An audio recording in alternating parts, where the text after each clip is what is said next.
Okay, should be live. Okay, I'm going to call the regular Board of Trustees meeting to order. All the board members, when I call your name, if you please will introduce yourself. David. David Steinbrun. Mike. Mike Ziegler. Kevin P. Kevin Pena. Cindy. Cindy Duffner. And Kevin T. Kevin Thompson. And I'm Chris Mothershead. Has everybody had a chance to review the consent agenda? Are there any questions or concerns that you'd like to address?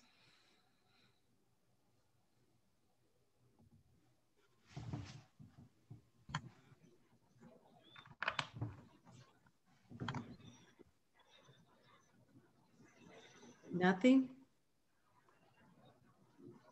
I'll make a motion to approve. I'll second. It's been moved and seconded to approve the consent agenda. Are there any other questions or concerns? When I call your name, please state your vote. Cindy. Aye. Kevin Pena. Aye. David. Aye. Kevin Thompson. Aye. Mike. Aye. Motion carries.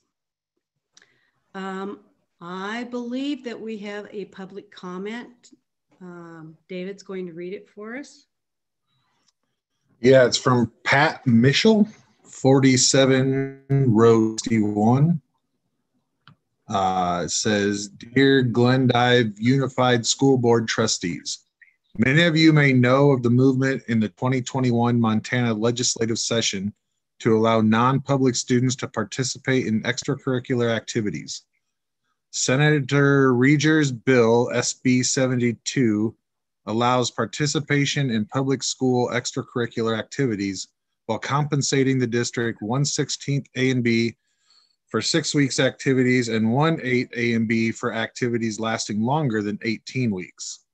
Senator Heimbach's bill, SB 157, will extend the rights of non-public students to participate in public school extracurricular activities statewide. While these bills may pass, the U.S. Constitution and Supreme Court has cited local school districts may set standards of attendance and classroom hours. Our public schools have always had a mission statement and policies that promote learning as a primary goal of our schools.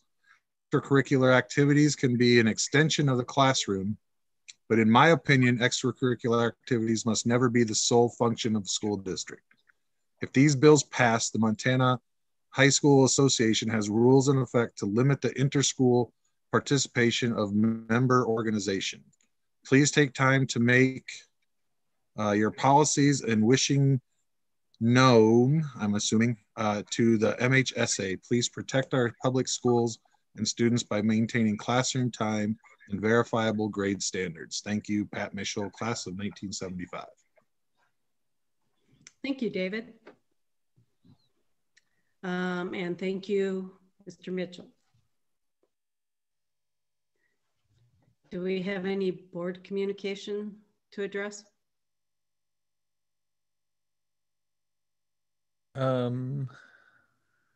Ryan, did you want to address the co-ops just real quick? Yeah, we have our co-op with Terry that is up that we did for football for 3 years. I have spoke with their superintendent and via email with their AD, and we're looking at re-upping the football one, but we were going to wait and see until their board passed it before we bring it to our board to make our decision, because they're the ones requesting the co-op, and so we figured that it would be best if we went in that direction, that once they pass theirs and get their okay from their board, that we would go ahead and bring it to our board to either be agreed upon or not. So we're just we thought it would be kind of backwards if we agreed to it already first before they did, when they're the ones requesting the co-op. So that's where we're at with that one. We have also been approached by Terry also about softball. This would be a brand new co-op. So there'd be a different procedure for that one. So we just I need to visit with those that need to make that decision to come to that, if we're going to talk about having a co-op for softball. Thanks, Ryan. Yep. Reports. Does anybody have any additions or comments they'd like to add to their report? Or are there any questions from any of the board members? Or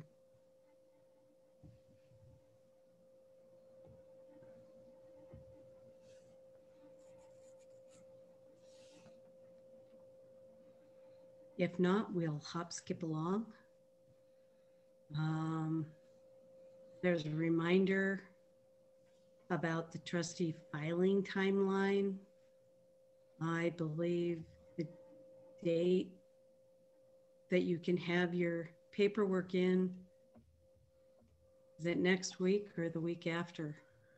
Yeah, I believe it's March 25th is when they have to have that in by. So coming up quickly. Very quickly. It still seems like a long ways away, but man, the way this year is going, it is flying by. So Zooming along. And then a reminder for any of the board members that have not filled out the superintendent evaluation and send it back to Laura. Please try and get that done so that we can try and do an evaluation in the April meeting. All right. So the facilities committee report. yeah, so we have the just kind of a summary of that facilities committee. It's there. The big things to point out is just to go to our website for the facilities info that we are updating to get a up-to-date view on our building situation. Also with the emergency school plans, we discussed for quite a while about, different options, but really the only option that's even feasible at this point is if something does happen in our schools. Really the only option we have is to go virtual. And then we just had some time to discuss some next steps and so forth that we will be moving forward with, just trying to see what next steps are. So that's about all we got for that. Okay. Anybody else want to make any comments about it before we move on?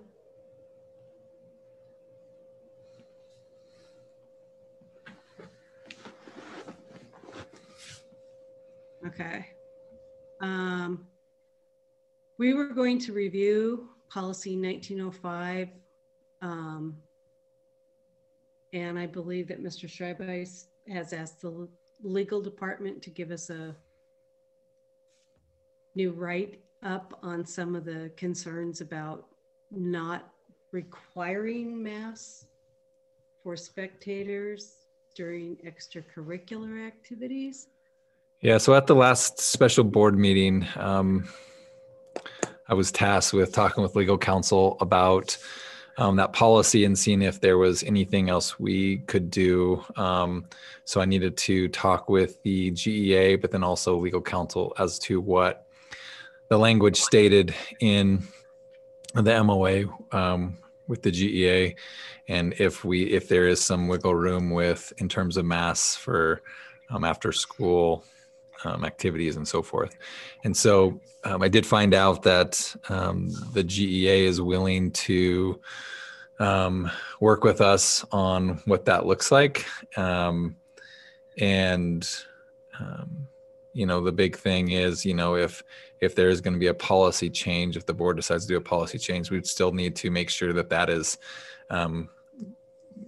good with the GEA. But I do think that after my conversation with them, that they are willing to work with the district on spectators during extracurricular activities. And so I have worked with, based off of that conversation, I have worked with legal counsel to come up with and I don't have that with me. You're gonna have to give me a second because I'm gonna have to go and pull it over here. But basically just giving some language to allow for a separation between school hours and out of school hours. And so if you trying to think of how to do this, I'm gonna have to go right over here and send it. I thought I was all prepared over here, but I forgot that document and it's not something I can just pull up here. So give me 1 second and it'll be, I don't know, 30 seconds or so. Hold on. Okay. Did he send it out to all the other board members? Because I know he sent it to me, but that doesn't mean anything.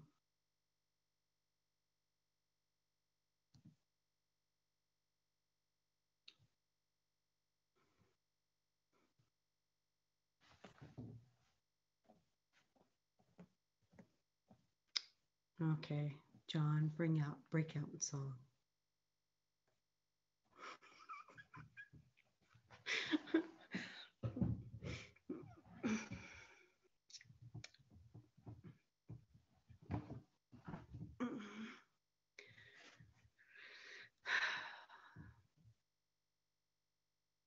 I don't have anything interesting to talk about. I didn't do anything interesting.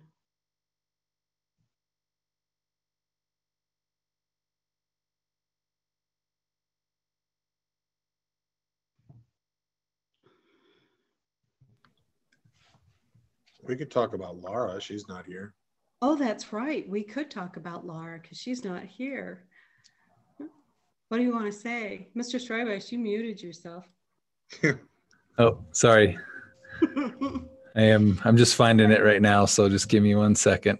I saw you talking and I thought, I don't think he realized he muted himself. I was just saying, well, I found it. I just got to pull it up. So I got it here. Let me pull it over so you guys can see this.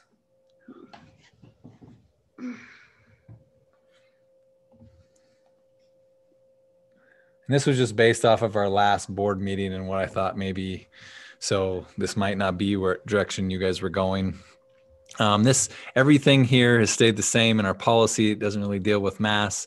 You get down to here in this face coverings as personal protective equipment. And so you'll see that there's a section now for school day, and then there's going to be a section for outside the school day. And so I'll kind of show you what we worked with based off of what you guys have said. So this provision is required due to the COVID-19 state of emergency declared by the Board of Trustees or other local, state, or federal agency, official, or legislative body. This policy is adopted, implemented, and enforced in accordance with the supervisory authority vested with the Board of Trustees in accordance with Article 10, Section 8 of the Montana Constitution and related statutes and regulations. The Board of Trustees authorizes the superintendent to develop and implement procedures to enforce this policy. And that's just basically, that was just what they, since the last time we updated, this was their recommendation to have that in the policy. But here's where things kind of would change. And so this is talking about all staff, volunteers, visitors, and students age 5 and over to wear a face covering while present in any school building. That's what we've had. And it says during the school instruction day. So it separates that piece of it, regardless of vaccination status. Then this part is crossed out, which basically says the school district also requires all staff, volunteers, visitors, and students age 5 and over to wear a face covering while present at any outdoor activity. So it would get rid of that, and then we would add a new section in there to further delineate that piece, and that's this part. So this first part says the school district requires all staff, volunteers, and school-age students to wear a face covering, mask, or face shield while present in any school building or at any school-related function outside the school instruction day, regardless of vaccination status. So that just, it basically keeps staff, volunteers, and our students all in the same boat, which aligns with the MOA for the teachers contract and old policy. All Dawson County Health and MHSA rules and policies will be in effect for all individuals. And those are coming down right now. There really isn't a whole lot of mandates from the county health or MHSA. They're still meeting this week, but there will be guidance coming out for spring sports here soon. Visitors may wear a face covering, mask, or face shield while present in any school building outside the school instruction day. The school district does not require the use of masks for visitors present in the school buildings outside the school instruction day and will not provide masks except in cases required by this policy or at the discretion of the administration. And then this just talks about harassment that they felt was important for us to have,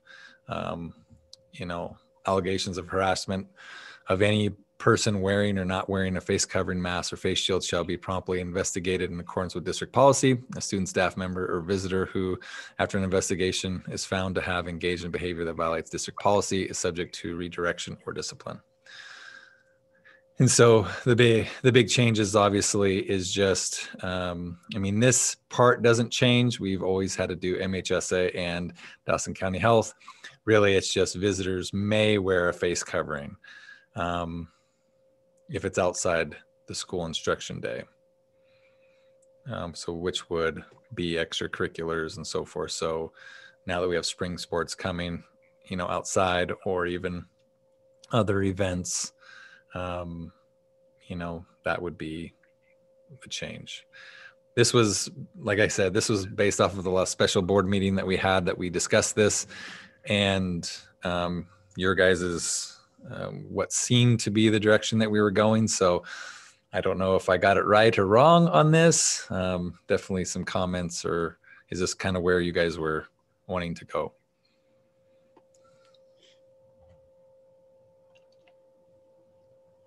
The direction we were talking about. A question I have though is, how does this affect outside the school day, social distancing? It doesn't say anything in there about that in the new stuff. Was there something in the older part of the policy that we didn't see? Yeah, so physical distancing is there. So it's still, this would still basically put physical distancing in. Visitors to the school authorized will still make a 6-foot distance between themselves and others, which is still, if you look at the county health, that's still their recommendation as well. So that would be governed. Just thinking ahead, isn't recommendation and policy or mandate are not the same thing, but to every person? I'm just wondering, are we opening ourselves up for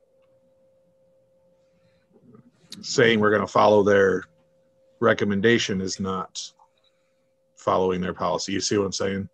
Yeah. So I think the CDC and there's nothing in writing from the health department that says this, and I don't know how we would necessarily enforce this, but it's, it's I don't know.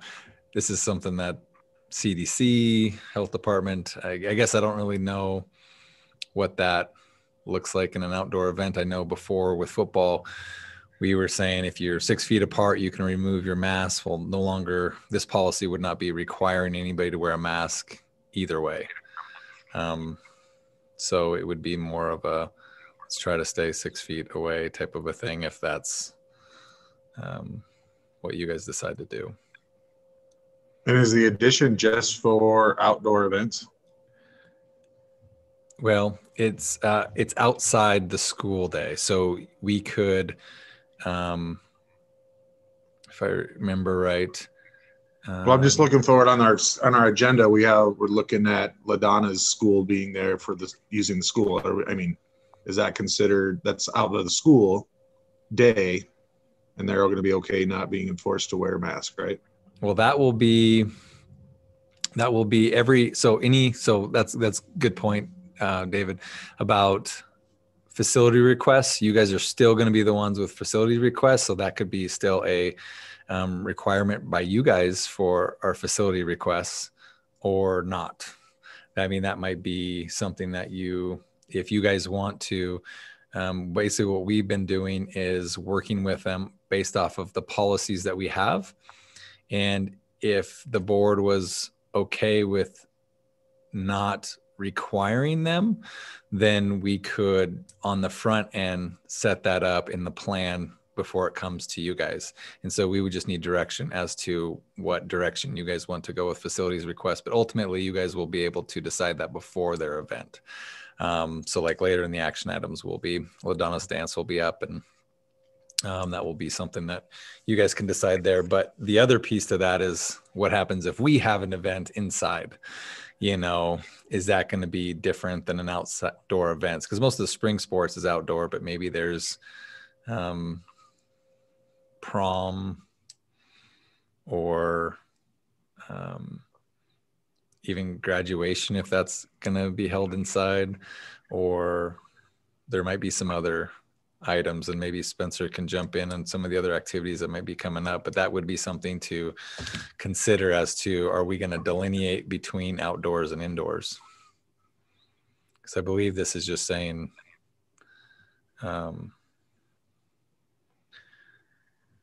outside the school day. So right now it's indoors or outdoors that they do not have to wear that. And so you guys could set that as just outdoor events where they may take off masks, or indoor events as well.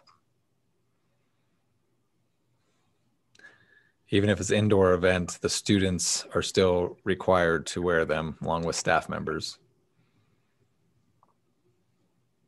regardless if it's outdoors or indoors.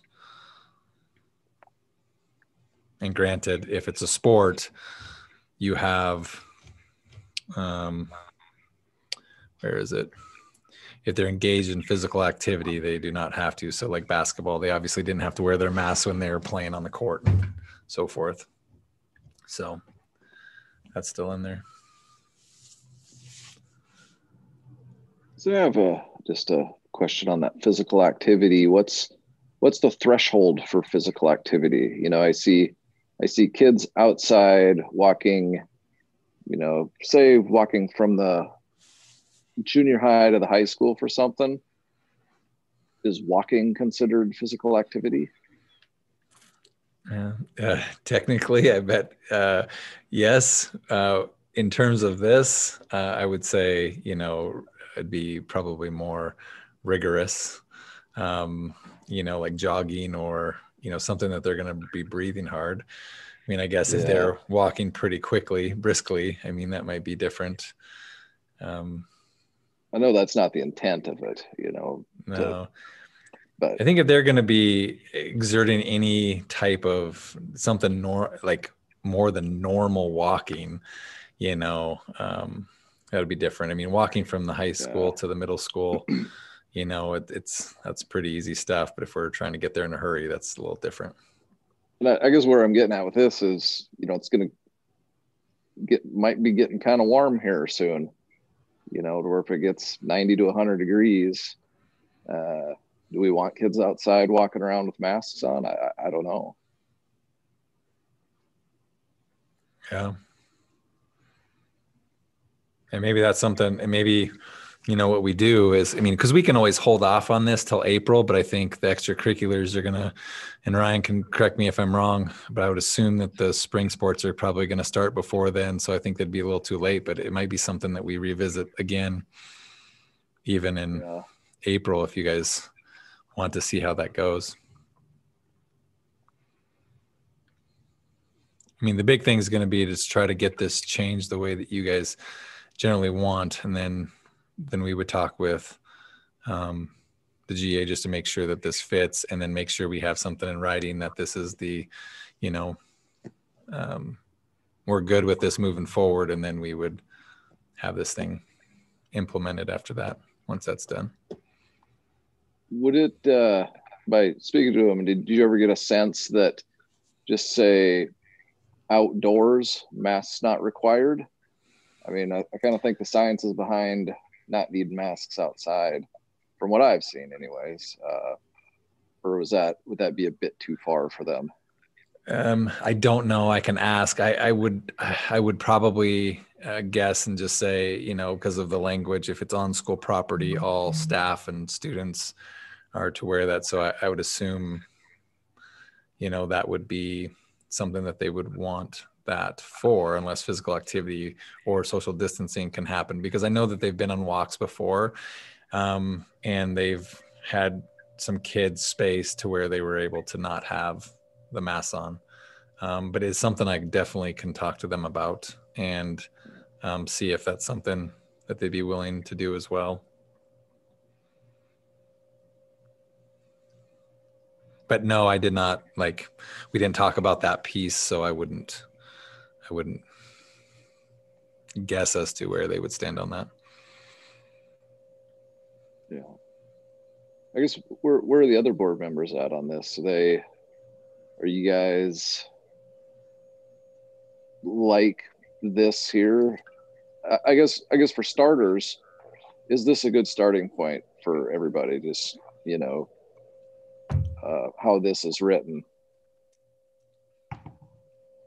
As I've read through it now like 10 times in the last couple of minutes, I'm still wondering why, if we're changing this policy to what's written, why are we still requiring staff, volunteers, and students to wear them in the building outside of the instruction day?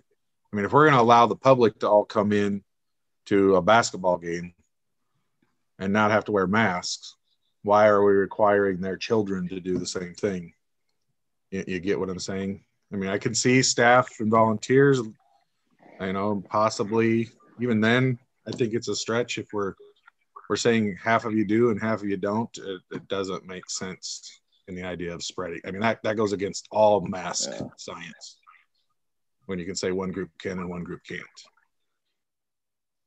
Yeah, I don't disagree with you on that. That's what's hard when you do that. The question you get is if you start doing some of the other ones, you'd have to delineate, and then you're gonna have kids who are going to be wearing them sometimes and not all the time. And when do you get to, when do you don't get to, what does that look like?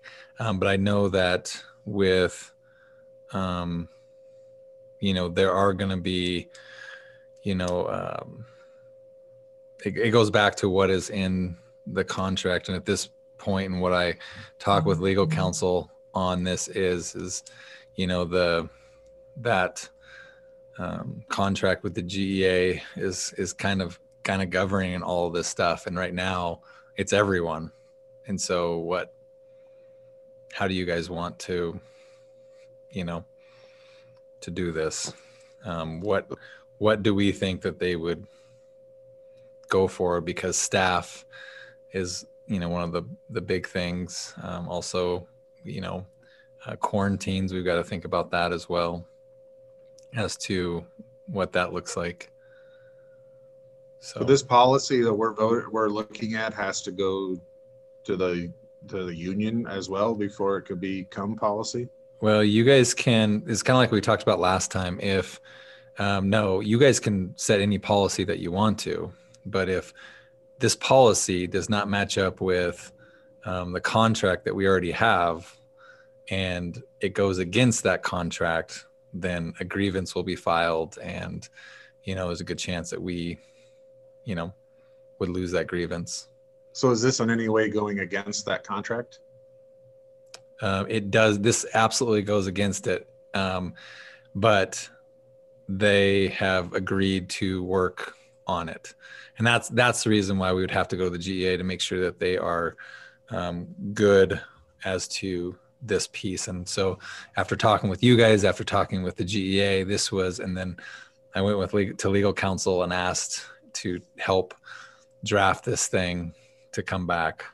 So this was what I thought was the best, piece. So the GEA has seen this? No, they have not. No, I did not send it to them. It was just a conversation that we talked about. So no, they have not seen it unless they're watching right now and now they see it. Right. But, right. And I get that. I don't want to break their contract and upset them and cause a grievance, but I just don't see the logic in even presenting a policy that says some people can and some people can't. Is it even going to pass their thoughts with that written in there in that way?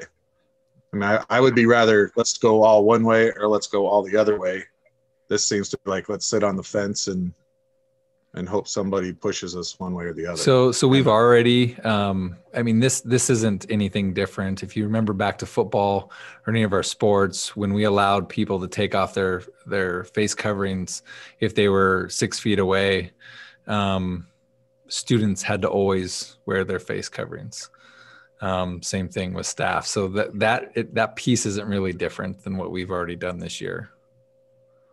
So it wasn't football before we had that new request in their contract?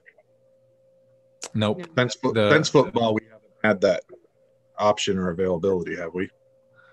I think that Yes, we have social distancing. The policy's been in effect since probably we started to go back to school in the fall. And the MOA was also something that we had to take care of before we could go back to school in the fall. So I think they've both been in effect since we started back in September.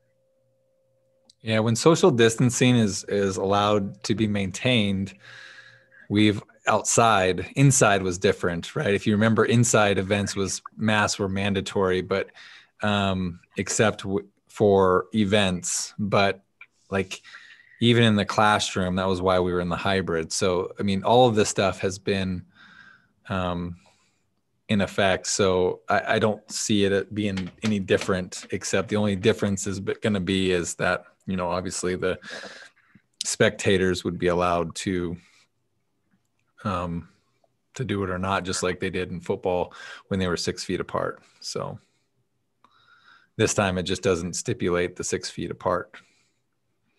And it allows it to happen in the building. At this point, yes, the way it's written. Mm-hmm. Which you guys would have to decide whether or not that you're okay with that, because there will be events in the auditorium or the gymnasium, and are we going to be okay with everyone just coming in?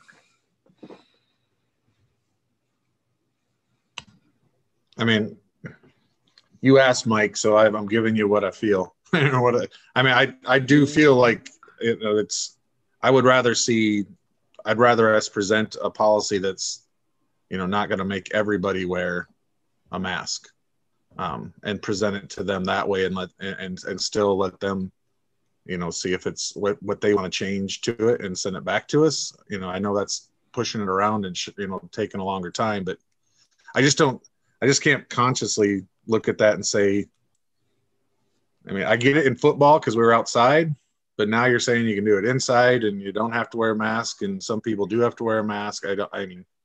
Social makes sense. Just doing it halfway. I'll let others talk.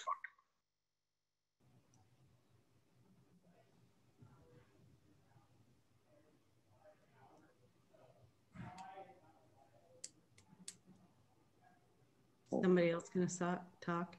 Oh, I guess I just say I'd have to agree with David that, because for me, yeah, I'd prefer nobody extracurriculars to have to wear a mask. If you want to, fine. If you don't, you don't. Just kind of to reflect the state. The mandate's not there anymore. But I guess what I'm thinking is, I guess I would agree with David that if to put it to them that way, and if they don't agree, then yeah, it would be kind of like ping pong a bit too. Yeah, I guess my thoughts is just getting what we can get, I guess. Yeah, and I reiterate, I respect their contract, their MOA. I mean, if that's what they want to go with, you know, if they want to keep it that way, I respect that 100%. It's just, I just feel like I don't know. I feel like nobody's making a decision with this policy. You know, it just kind of throws it out there for 50% can, 50% can type of situation. I don't think it's kind of a policy that we're going to have to go back and make a change to. Yeah. Well, this is an emergency policy, so it's only in effect as long as we need it to be in effect.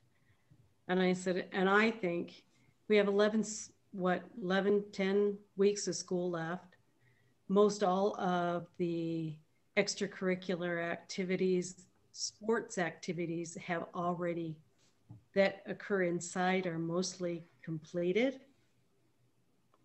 Anything else that is going to happen that's going to be inside the school probably can be figured out to be socially distanced, so that if people really want to not wear a mask, they should be able to not wear a mask. But I'm at this point where I say, even at the special board meeting, I think we should just maybe go ahead and leave the policy as it stands in place until the end of the school year. And then if we have to reinstate something at the beginning of next school year because we're still dealing with stuff, then we deal with it then. That's my opinion.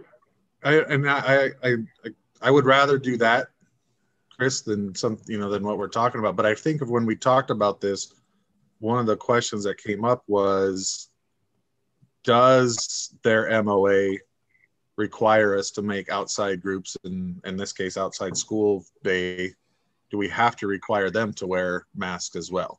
So like later we're looking at LaDonna's school, a dance, our policy now says they have to wear a mask, as I understand it.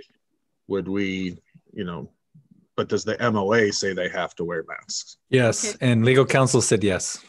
Okay. So as our policy states, then we'd be covering their want out of their MOA, and legally we're still good. This policy change, are you saying? If we don't change the policy. If we don't change the policy, then yeah, we would basically just require face coverings for indoor events. Outdoor events can be taken off if they're socially distanced. Is currently. And the way we're talking about rewriting it, it would, in reality, challenge the MOA a bit.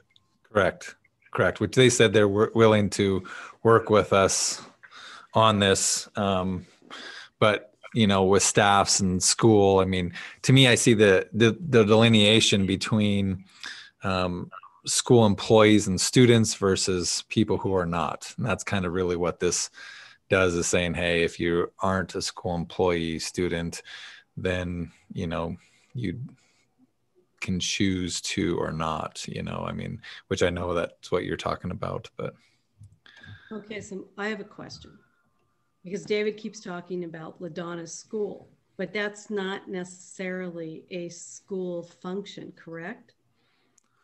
it's not, but in the MOA it says all individuals on school grounds shall wear a face covering when social distancing is not allowed. No. It's the all individuals. We've actually left it up to the health department to let them work on whatever they felt would cover all of their requirements. And if they pass all of that, then that's kind of where we've said, okay, you guys can go ahead and have your function at the school, correct? That was kind of the way we had been doing over the last year. Yeah, but we had always required the face coverings. Yeah. So that's hard to say because we've always done that. We've never allowed anybody not to, so we've never challenged that, I guess. And in this, like I said, if we change anything, it will be going against that all individuals on school grounds. But my conversations with them, I think for facility requests, I do not think that they are going to have an issue with that. We can clarify that. And I think that they would be okay with us not making it mandatory for facility requests. I'm pretty confident in saying after my conversation that now granted they could change their mind or whatever, but that's why, we would talk, but the same thing for, extracurriculars. I think that the wiggle room is kind of what we have kind of listed here. If we either want everyone to wear them and stay consistent with what we've done, or if we're willing to see if they will, do some what's here, I guess. I believe that what is written here, they will go for. I could be wrong, but that's after our conversation. That's why this came up this way. And okay, I'm reading it again, and I want this to be easier than it is, but it never seems to be. Not in COVID world. No, it's not. And so the first sentence of what you added says the school district requires all staff, volunteers, and school-age students to wear a face covering, mask, or face shield while present in any school building. Now, it does not say, it says or at any school-related function. Does that make them visitors to outside school requests? Or are they students in any building? They're going to always be students because they're school-aged. Is that what you're saying? Well, I mean, so let's go back to our request coming up. So Ladonna's they have their event that's full of our students, and it's going to be full of students watching their siblings. Are they students in any building, or are they visitors to an outside school event? Because the way it's stated, they're it's a really good point. I'm not sure on that one. I don't know how to answer that one, because you're right. They are school-age students. So regardless if they're in a school function or not, would they need to be wearing a mask if they were in, yeah. I don't know how you would clarify that. Well, could we add verbiage to the part that talks about the school district did not require the use of masks for visitors present in a school building? And put that it's, put something in there that says, all people coming to a non-school event are considered visitors, which would make students then visitors to that event since they are part of all people, or something like that. Yeah. So if we just added, do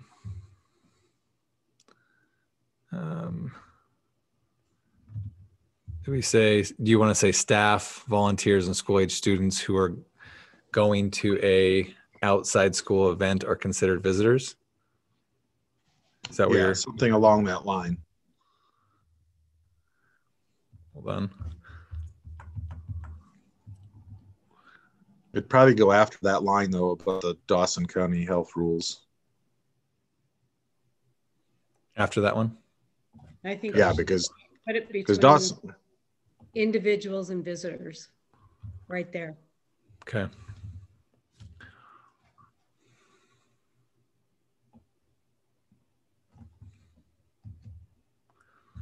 Sorry, my keyboard is not cooperating very well. I don't normally use this keyboard. All right, so staff, volunteers, and school-age students attending and a, how do we say that, non-school activity? Non-school or non-school sponsored activity. Yeah, I like that better. Non-school sponsored activity.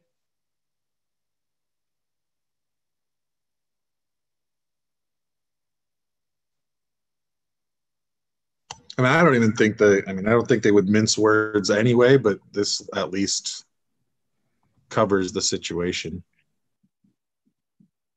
That sound okay? Staffs, volunteers, and school-age students attending a non-school sponsored event will be considered visitors.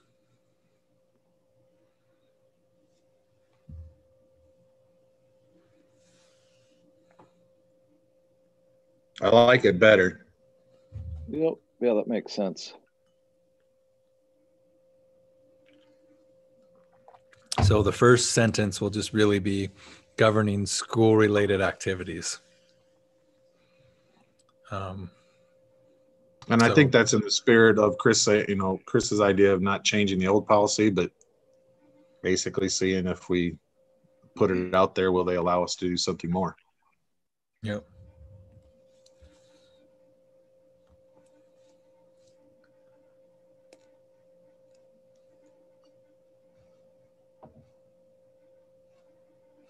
Does anybody else have any opinions or ideas that they want to share?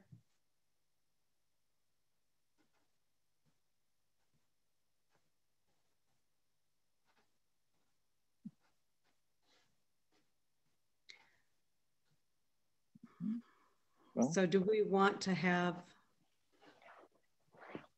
the GEA's opinion before we make a decision about whether or not we want to adopt this policy, or do we want to adopt it for the first reading and then get the opinion of the GEA and then decide whether or not we're going to give it? Could you pass it adopt? pending approval of GEA? I would. Yeah, I was going to say do a first reading, so to speak, and then. Now, these are emergency policies, so they can be done in one reading.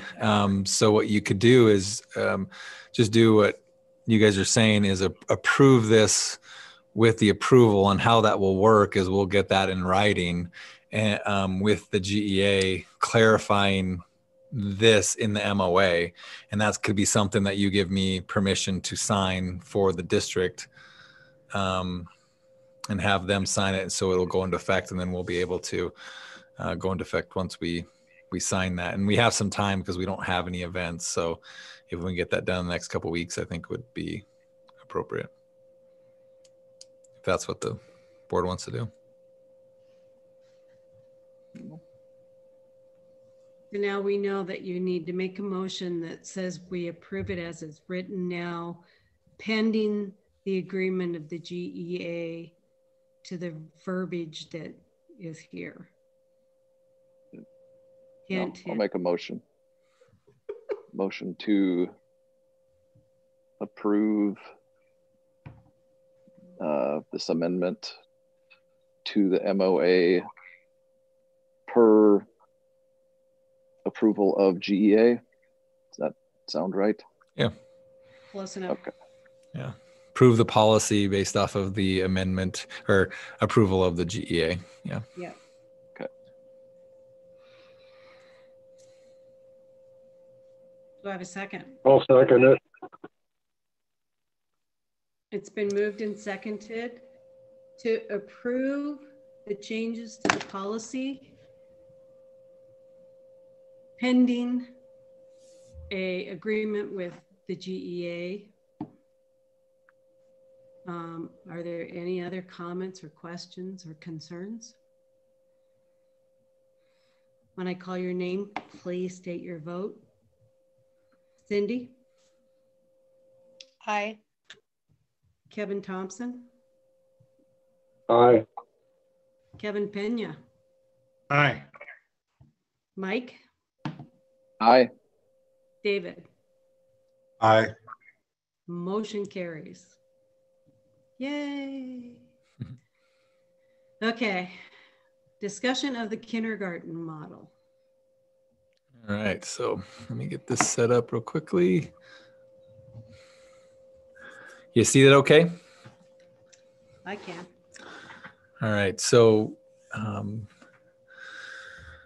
what we're going to do before we get to the kindergarten part of this, I felt it was good to be able to give some background on some things. I want to say you guys are all very lucky because my initial presentation was going to be a lot longer than this one. I cut it down quite a bit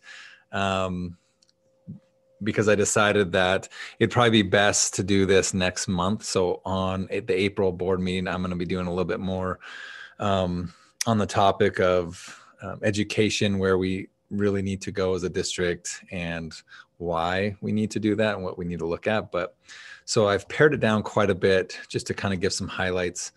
But I think it's pertinent to this conversation and so forth. So just in education, we've been going through a huge paradigm shift in the world. The biggest thing is used to be, and I call it old world, but really it's just the world in general used to be preparing kids for the Industrial Revolution. And some of you have heard this from me before, but it's really important to kind of go through this. And the Industrial Revolution was all about getting desks in a row and this whole concept of sit and get. It was all about information. And if you know of anything of DOK is depth of knowledge. It's all about recall. So you teach to get people to memorize for a test, and that's what it is. But unfortunately, and we all know this, when you go back into your high school or elementary or whatever, you sat there, you learned information, you took a test, and then you didn't always use it again.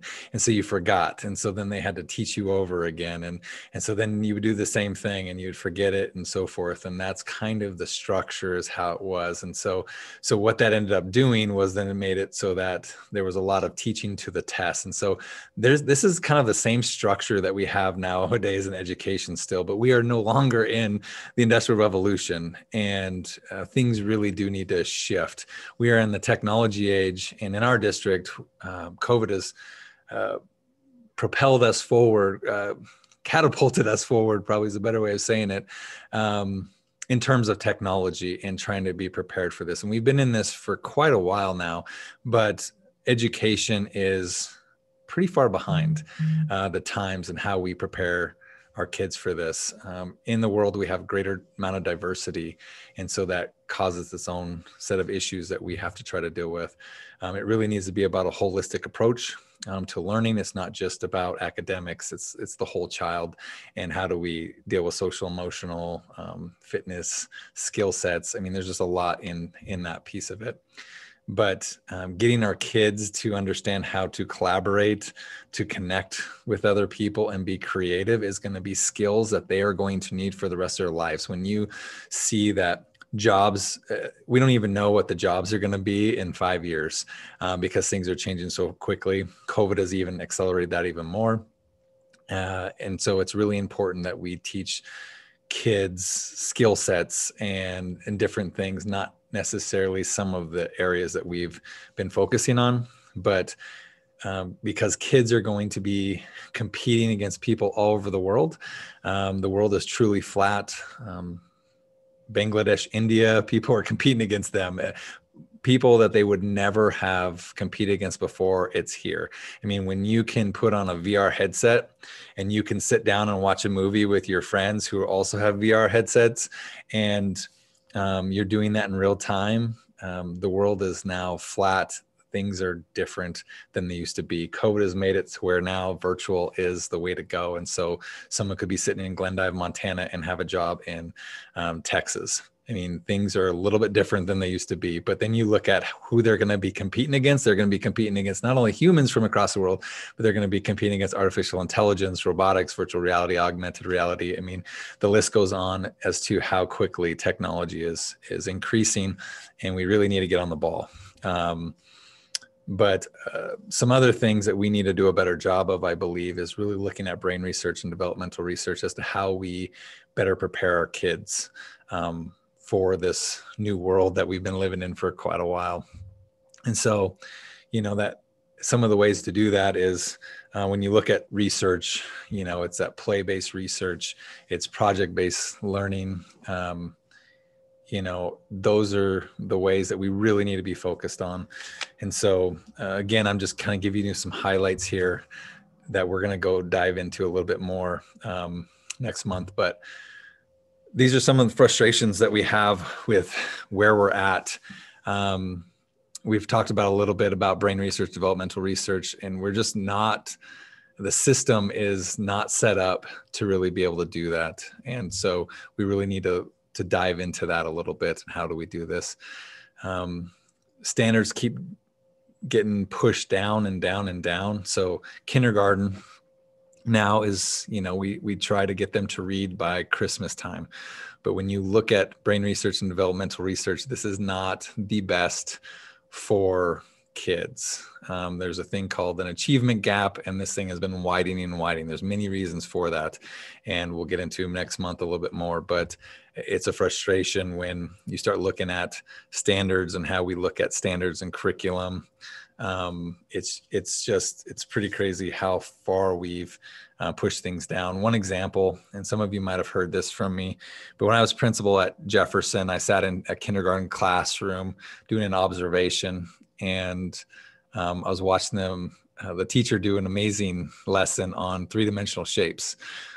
And I was a high school math teacher for those people who didn't know, and I taught everything from pre-algebra to calculus. And this was a geometry class that I was teaching in, but I basically was sitting there in this kindergarten classroom thinking about, I taught that same lesson to sophomores in high school in a geometry class. And it blew my mind that we were teaching these kindergartners this. And what was amazing about it was the kindergartners actually did a better job with the lesson than my kids did when in high school. And I can say that because it wasn't here. This was somewhere else, but it really was quite amazing to me. And I thought about over the years, when you look at standards, how many times three-dimensional shapes come up. And by the time they get to high school, they probably have had it 4 times. And the kids still didn't know it. And that should not be happening. And the question is why? And so there's a lot of questions that we have to ask ourselves as to, are we doing things that is appropriate for our kids? And what does that look like? Our education system, it is one of the slowest moving entities for change. There should have been change a long time ago, but education as a whole is really difficult to change. And so what does that look like? A concern of mine is, are kids even allowed to be kids anymore? Used to be where kids played. They did a lot of different things. And how do we incorporate that? How do we incorporate developmental research that says, play-based learning is really good for kids? And how do we incorporate that into things that we're doing?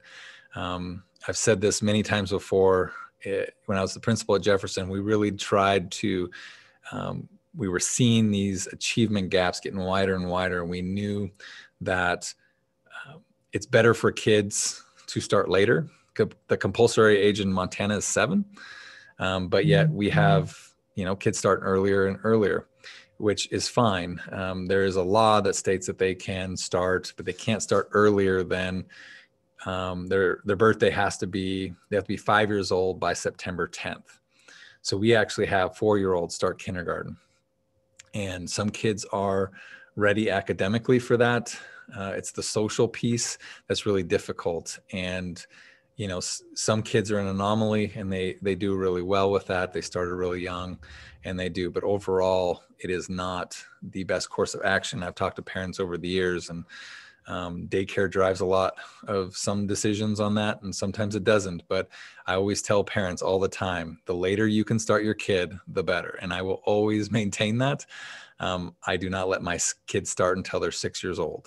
That is because of everything I know about brain research and developmental research. And so how do we set our kids up for success? Those are things that we have to start discussing. And why is that? We've talked about the achievement gap, but one thing we haven't talked about is 4th grade is where our curriculum explodes. And this is where a lot of kids start diverging from the track that they're on because of that. And how do we make it so that is not the case anymore? What do we need to do? It's really important that we start looking at this stuff.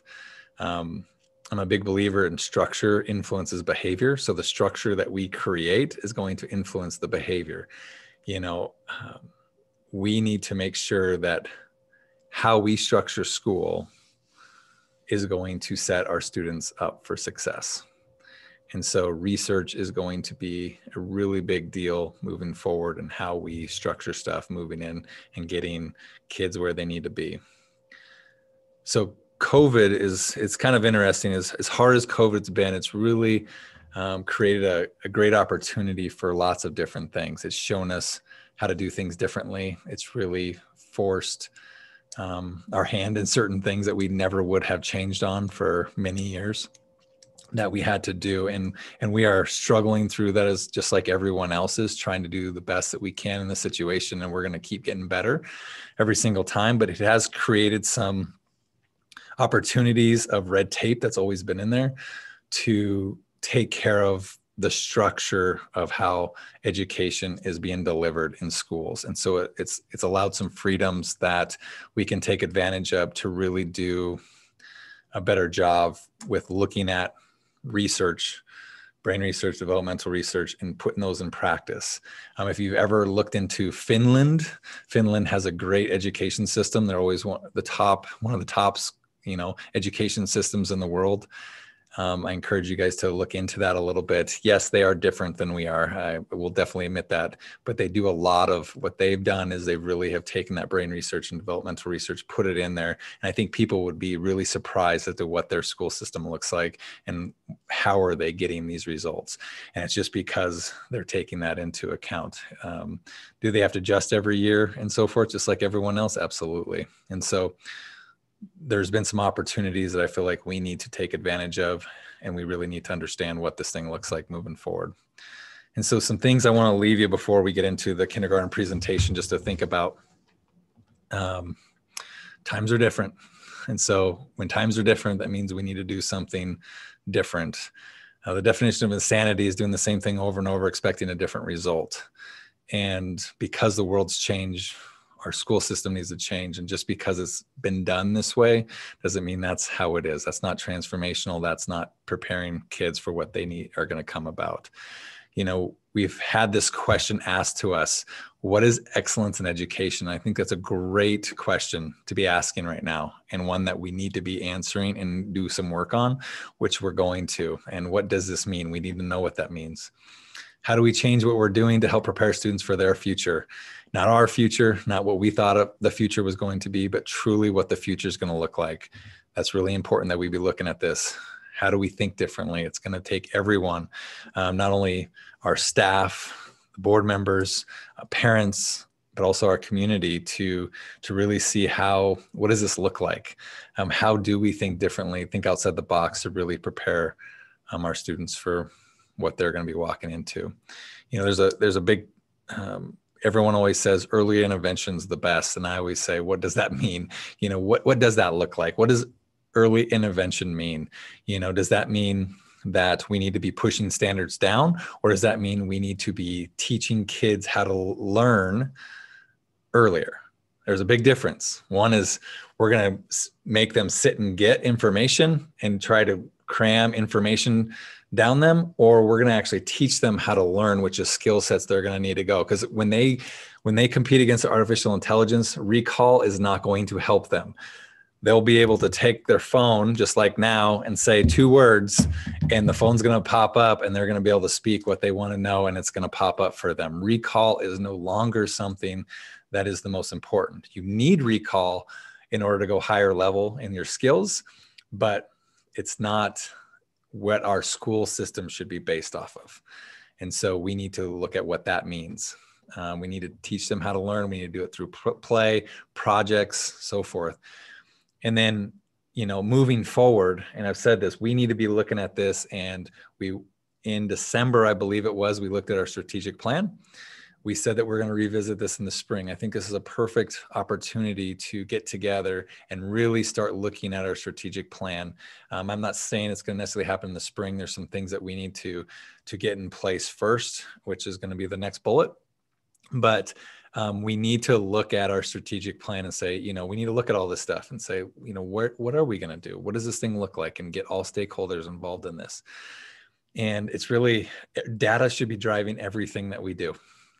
And it's something that we really need to be looking at. It's something that we are going to be looking at and have been. And we're really starting to put together our data, and we're going to be doing that in the next couple months, really kind of looking at our data to show what this thing looks like. And that needs to be the driving force behind everything that we do. And so with that being said, we got a lot of work in front of us as to try to look at what does this look like, what does Glendive Public Schools look like moving forward to help prepare our kids. But this data piece is really important. And what's going to I have Caroline Couvert, and there's a couple kindergarten teachers on this as well to kind of help look at some of the data we've already pulled, and that is in terms of kindergarten. And so I'm gonna turn the mic over to Caroline and her team. And Caroline, just let me know when you want me to, unless, do you have this pulled up? Maybe I can stop my share and you can share. That might be easier for you to click through instead of having me do it. Does that work? Could you just keep sharing? Okay, I have it set up, so I'm ready to go with you sharing. Okay, just tell me when to click then. You're just gonna have to tell me when to go to the next thing. Okay, go ahead. Try and hold on. Okay. Give me a second. There we go. Can you see that? Yep. Okay. Okay. So I just want to go ahead off the bat because I'm sure a lot of you are thinking, how in the world can 2 days possibly equal the previous 5 days? So our students, our kindergarten students are with us on site 2 days a week. So how could they possibly be getting the same amount that they were getting in 5 days a week? Yeah, logically you would think that, but we will look at the data and we'll dive a little bit further, and I'll show you more about that. But some things that the data isn't going to is that with smaller class sizes, our teachers are give so much more one-on-one attention to the students. They're able to help coach them and help them through all of these different skills in a way that they were not previously able to do. Caroline, just real quickly, just so you know, you're, I'm pretty sure everyone's hearing the same thing as me. You're kind of garbly at times. It's been fine so far, but just wanted to forewarn you.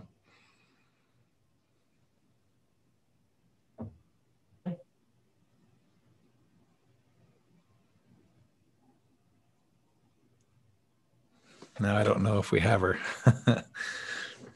Technology, right? You got to love technology. Oh, I think we got her back, maybe.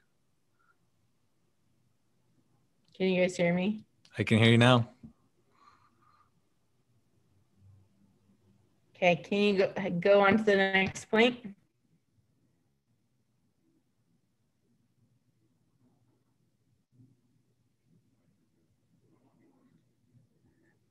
So one of the major things when we were talking about data that I felt very strongly about, and the kindergarten team, is that you can't just look at data from last year and data from this year. We have two completely different groups of students. So you cannot just compare what they're able to do right now. You can go ahead, Stefan.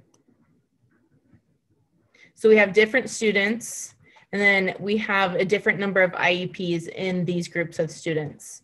So where did this data come from that we're going to look at? You'll see that one set came from PALS, which is a standardized test that is done all over the country. So we use the PALS assessment at the beginning of the school year, and that tests students on different skills that they will need in kindergarten, their letters, their sounds, different sight words, numbers, things like that. And so the data points that we are going to be looking at are numbers to 10, capital letters, and sight words. And so the kindergarten team felt like those were three big things that they're working on, that students this year, last year, any year, those are the big ticket items that they're learning. So we'll go ahead and go on.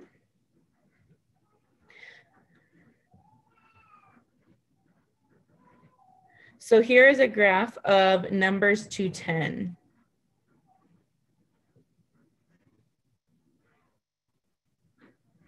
So You can see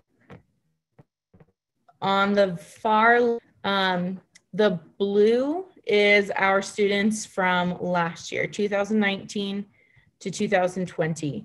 Orange are our students this year, 2020 to 2021. And these are the number of students who know 10 out of 10 numbers to 10. So that's 100% of their numbers. So last year we had 97% of those students who knew the 10 numbers. You can see the red writing. So I will say Paul Hopoff really helped us compile this data. So we are educators and we look at data, but he really helped us look at this through a different lens. And so 96%, this percentage represents the equated expected score of this year's kindergarten enrollment based upon the percentage change in the mean average incoming PALS scores over both time periods. So what that's meaning is if you look at where they came in, so the PALS is something that we do as they're coming in. It measures what they know when they come to us. So if you look at their incoming scores, they should be at 96% at this point, and they are at 98%. So we have 2% more of our students who are able to do this. We have a higher growth than what we were expected to have based on what we had last year. So we can go to the next one, which should be capital letters. So last year we're at 87%, knew 24 to 26 of their capital letters. So according to that growth, where our students came in this year, we should be at 86%. Whenever we took this data point, we were at 88%. So we have grown these students more than the group of students that we had last year in the same amount of time. The next should be sight words.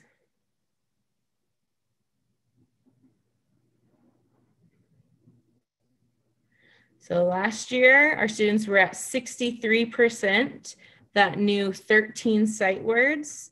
This year, we are at 69%. So 6% over what we were expected to be.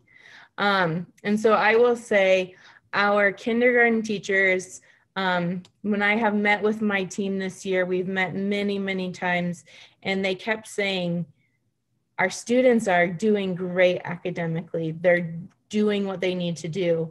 But it was really great looking at these numbers and seeing, and I have to say, our kindergarten teachers are rocking it. So they took what was taught in these 5 days, and they're teaching our kids, and our kids are learning, and they're doing awesome. They know their sight words, they know their letters, they know their numbers. And that didn't just happen by coincidence. These teachers, they've been planning, and they've looked at what the curriculum, the layout of it, and they have made sure that they're staying on track to teach our kids what they need to know. And so if you notice on this graph, so yes, our number of students who know all of their sight words, we have more students than we were expected who know all of their sight words. But if you look to the right side of this graph, you will see that we have some more students this year than in past years that know like 6 out of the 13 of their sight words, or 7 or 8. So Paul Hopoff created another piece of data that we could look at, which we will look at next. And so I will quote what he wrote to me to explain how he found this data. So he distilled each data set into a singular weighted average that would represent comparable achievement.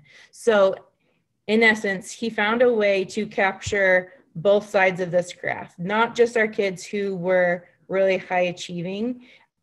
He captured all students and where they were at, and then made a weighted score. So you can see 2019 is the top score, 2020, 2021 is the bottom score, and then it shows if we are over or under. So out of the 26 capital letters, last year we were at 25.2, this year 25.3, so we are 1/10 higher than we were last year. The PALS, capital letter knowledge, last year was at 25.0, this year 25.3, so we are 0.3 over this year as well. Next should be capital letters. Oh, not capital letters, sight words. So out of our 13 sight words, last year 12.4, this year 12.3, so we are down 1/10. And again, we are way over on students who know all of their sight words, but whenever you weight it with all students, that's still pretty comparable. Our PALS sight words knowledge, 12.3 last year, 12.3 this year, we are exactly the same. And now should be numbers to 10.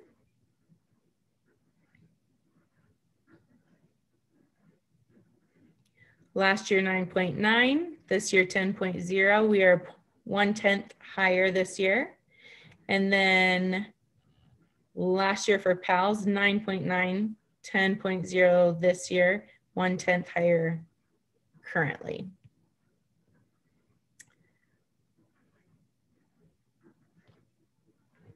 So this kind of captures where we are academically, but what about the other skills that kids learn during kindergarten?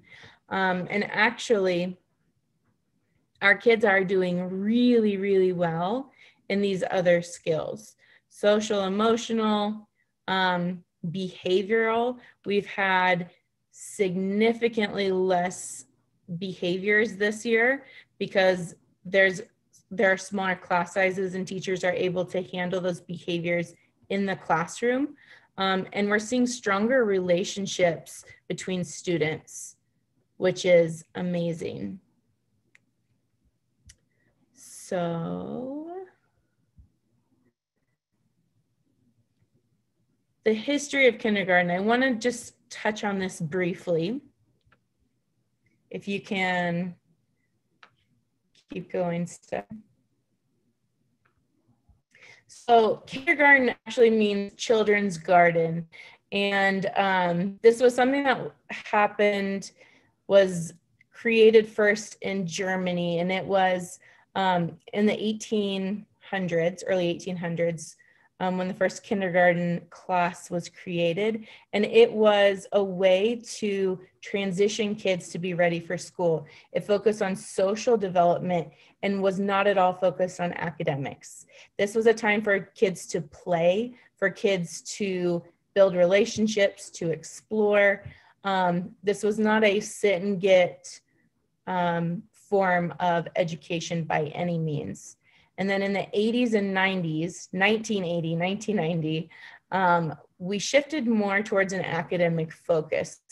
So for a very long time, we were focused on play and projects and exploration. And just here recently, we shifted more towards education.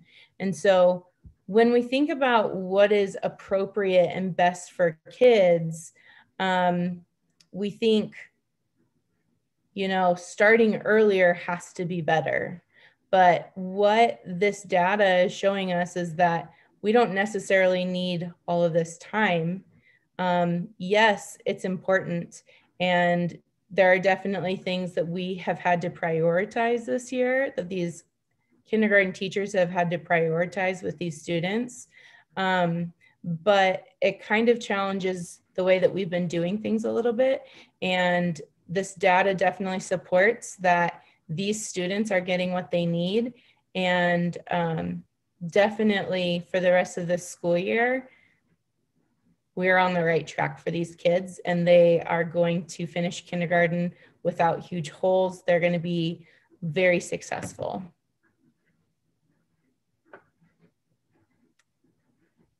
And that's all I've got for you. Awesome. Thanks, Caroline, for that. And we'll open it up for some questions here in a second.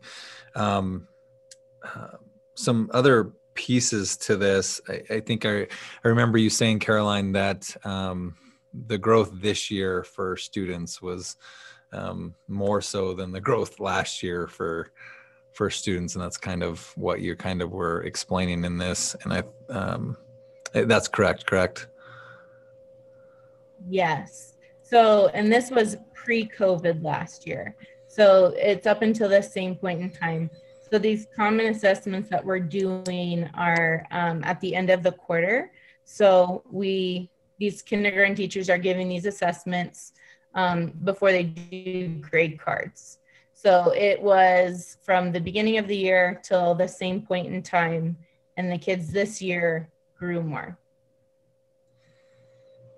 Great. Thank you. Any questions for Caroline, or we have a couple of kindergarten teachers here as well?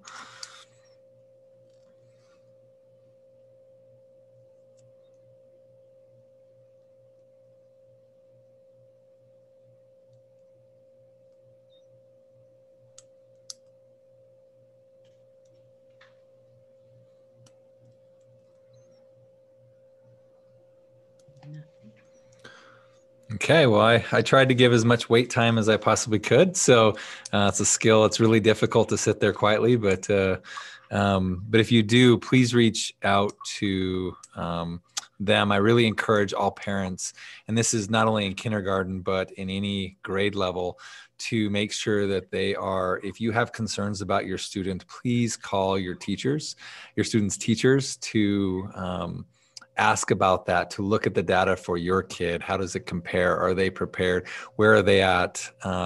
Because of COVID, things have been really different this year. But like I said before, COVID has kind of got us be able to think differently, and it's really going to be data that's going to show. And so I encourage you to speak with your teachers, but then also speak with the building principal as well, because they're going to be the best people to help you as to where your student is at. And so with that being said, we can go on to the next item of business. Thank you. Okay, so we are moving on to the adopt the resolution for the permissive levy increase and decrease as required.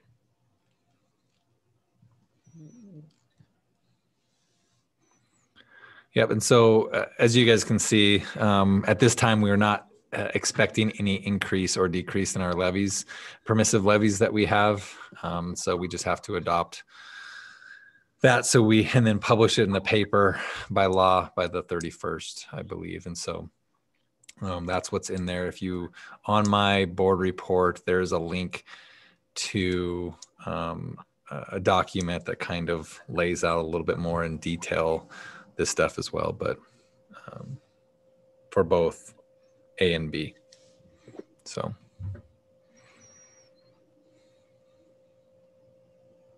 Does anybody have any questions or concerns about the permissive levy requirements?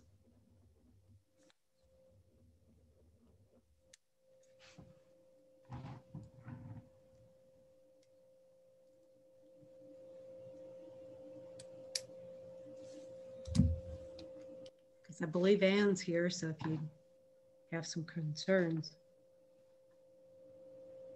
Otherwise, we do need a motion one way or the other.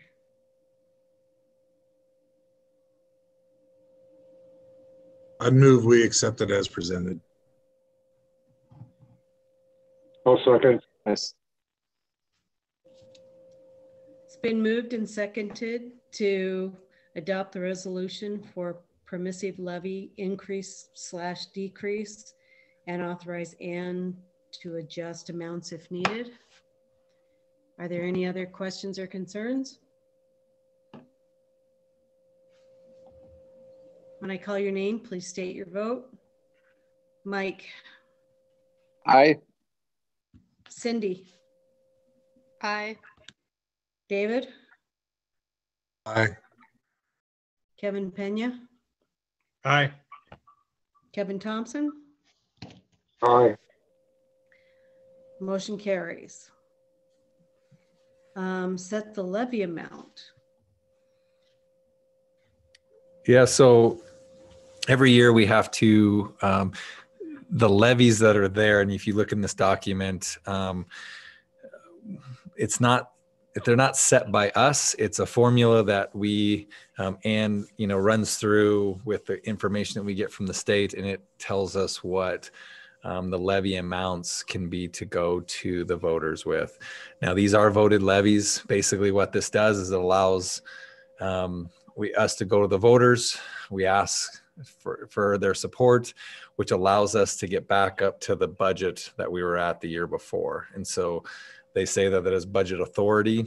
And so by doing that, that allows us to operate our buildings at the same levels it was. We've been, I think it's been 6 years now that we've had the exact same budget, you know, give or take about 1,000 to 5,000 each year, which is not significant at all in the amount of our budgets. And so it allows us to maintain that budget authority, which is something you know, school districts do not ever want to lose. And so by bringing these levies to the voters in May, that allows them to make the decision. And we hope that, you know, that it is approved so that we can maintain that budget authority and operate the same as we would this year. And it's important because when they, in a sense, becomes a cut for the district, and when you're not losing very many students to make these levies, not as much as it could have been, because in all honesty, I thought they were going to be more than what they actually were. It was actually, you know, because the legislature passed the inflationary increases that really helped us out. Otherwise, we would have been going to the voters for a lot more money. So that was a very positive thing. But that's kind of what these are. And like I said, these are set by us just putting our information into the formulas by the state.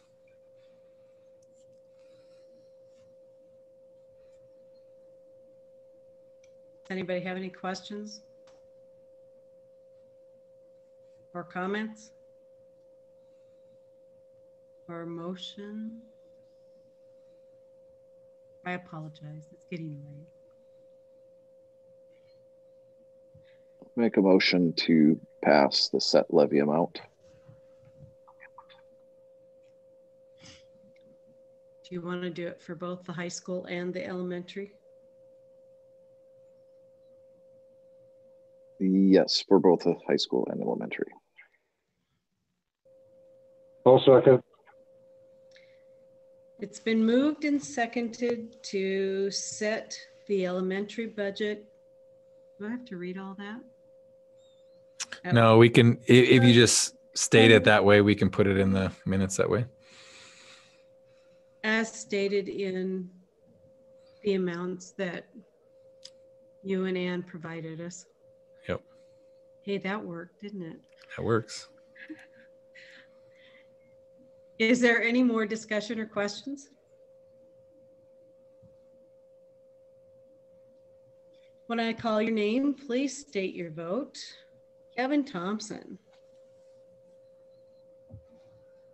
Aye. Cindy. Aye.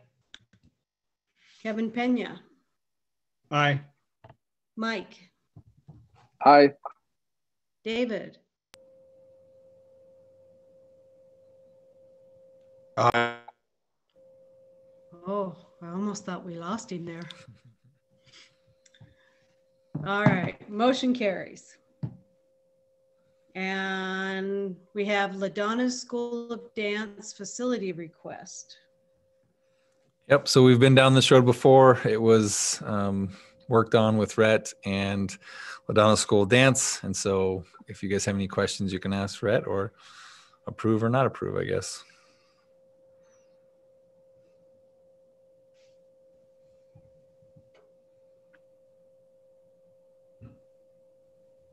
Does anybody have any questions, concerns that they would like to bring forward?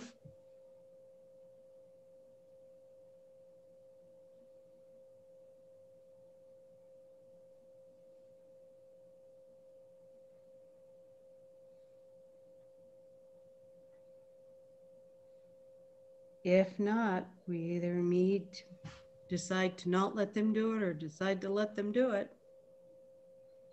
I'll make a motion to approve Glendive School Dance Facility request. I'll second. Been moved and seconded to accept or to allow LaDonna's School of Dance request. Are there any other questions or concerns? When I call your name, please state your vote. David. Aye. Kevin Thompson. Aye. Mike. Aye. Cindy. Aye. Kevin Pena. Aye. Motion carried. Do we have any Volkert and Wagasser requests? We do have one. Yeah, it's in the high school. So it would and John Larson was going to be the one to present it. I don't see him on. John, are you there? I think. Did we lose him? Yeah, I think he was having trouble. He's had to get back in, so he must have, but we can still present it. I have the information. I can just read it. Or Spencer, are you on? Are you familiar with it? I'm on, but I'm not familiar with it. Okay. I can just, if you want to stay, Spencer, it is one of your students. So you might be able to fill in some information. I can just read it from the Volkert Wagasser little request thing that we have. So so what I'm going to do is I'm going to stop streaming this to live, and then we will come back in, and it looks like John might be coming right now. So if you're not part of the high school, so all board members stay, please, and Spencer and John stay, and Ann stay. Everyone else, we appreciate you guys being on. Yes, thank you. And then we will come back live for the motion after we're out of closed session. So just give me 1 second. I'll let you know when we're out. I gotta figure out how to do this.